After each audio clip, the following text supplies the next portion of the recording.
অদ্ভুত অনন্ত মাগো ব্রহ্মা বিষ্ণু শিব যার নাহি পায়ন্ত। যুগ যুগ ধরে স্বয়ং চতুর্মুখী ব্রহ্মা যিনি চার বদনে ভগবানের লীলা কথা গুণ কথা বর্ণনা করেছেন মা, তবুও তার অন্ত খুঁজে পাননি। হরি বল হরি বল। দেবাদিদেব মহাদেব পঞ্চানন যিনি পাঁচ মুখে ভগবানের নাম করেছেন, তবুও তার অন্ত খুঁজে পাননি। আর আমি তো একজন সাধারণ জ্ঞানহীন মূঢ়তম জীব, যে কিনা মাগো আমি কৃষ্ণ কথার কিছুই জানি না। হরি বল হরি বল। তবে শাস্ত্রে বলে ভক্ত কৃপা থাকলে নাকি অসাধ্য সাধন করা যায়। তাই সেই প্রকৃত ভক্ত বৈষ্ণব হলেন আপনারা। নিজ নিজ চরণ ধুলি দিয়ে এই অধমাকে আপনাদের রাঙা রাতুল চরণে একটু জায়গা করে দেবেন, যেন দুটো কৃষ্ণ কথা দুটো হরি কথা আমি বলতে পারি। কারণ ভক্তের চরণ ধুলি ছাড়া প্রভুর নাম করা অসম্ভব। এ কথা আমার নয় মা, ভগবান আমার নিজ মুখে বলেছেন, আমা হতে আমার নাম বড়, নাম হতে আমার ভক্ত বড়, আর ভক্ত হতে সেই ভক্তের চরণ ধুলার বড়।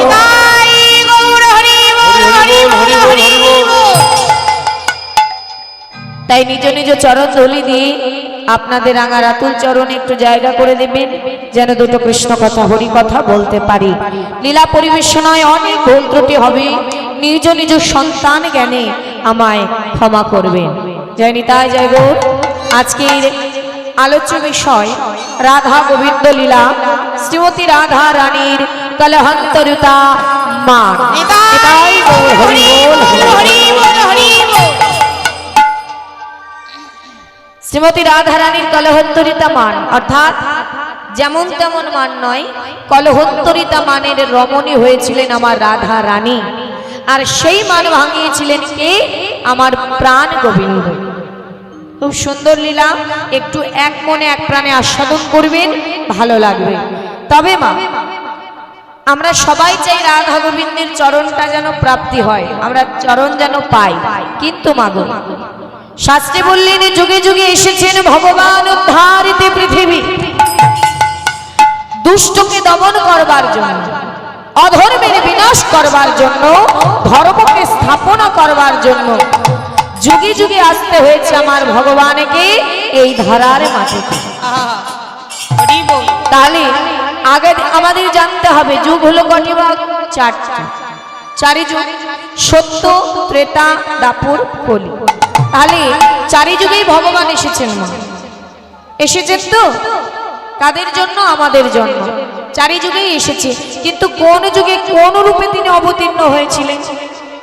বললেন সত্য যুগের ভগবান আমাদের কে ছিল মা? সত্য যুগের ভগবান কে ছিলেন?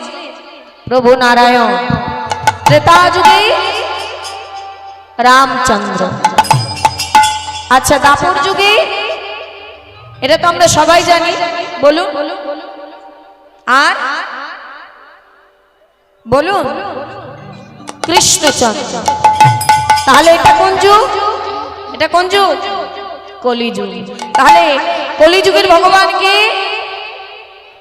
শ্রীকৃষ্ণ চৈতন্য মহাপ্রভু।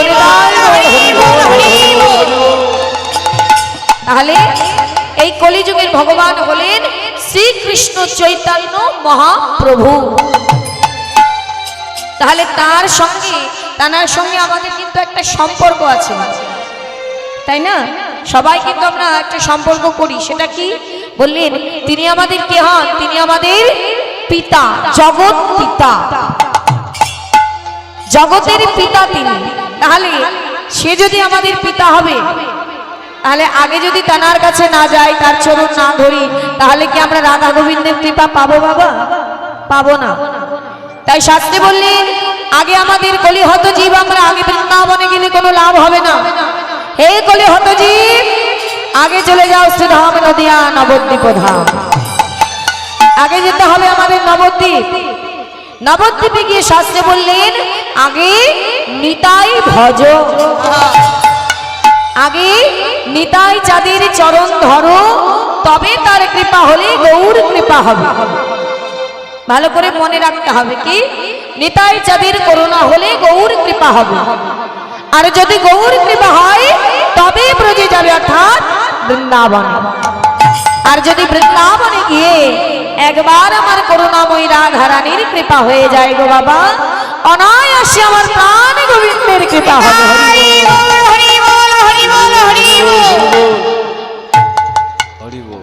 তাই আগে চলুন আমরা শ্রীধাম নদিয়া নবদ্বীপ ধাম, আগে আমরা গৌর কথা আস্বাদন করব, তারপরে আমরা যাব সবাই বৃন্দাবন।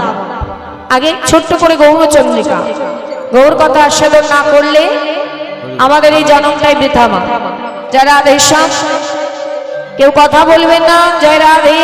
সবাই এক মনে এক প্রাণে ভগবানের কথা আস্বাদন করুন। মঙ্গলময় হরির নাম শ্রবণ করলে সব মঙ্গল হবে, অমঙ্গল সব দূরে চলে যাবে। হরি বল, হরি হরি বল, জয় রাধে।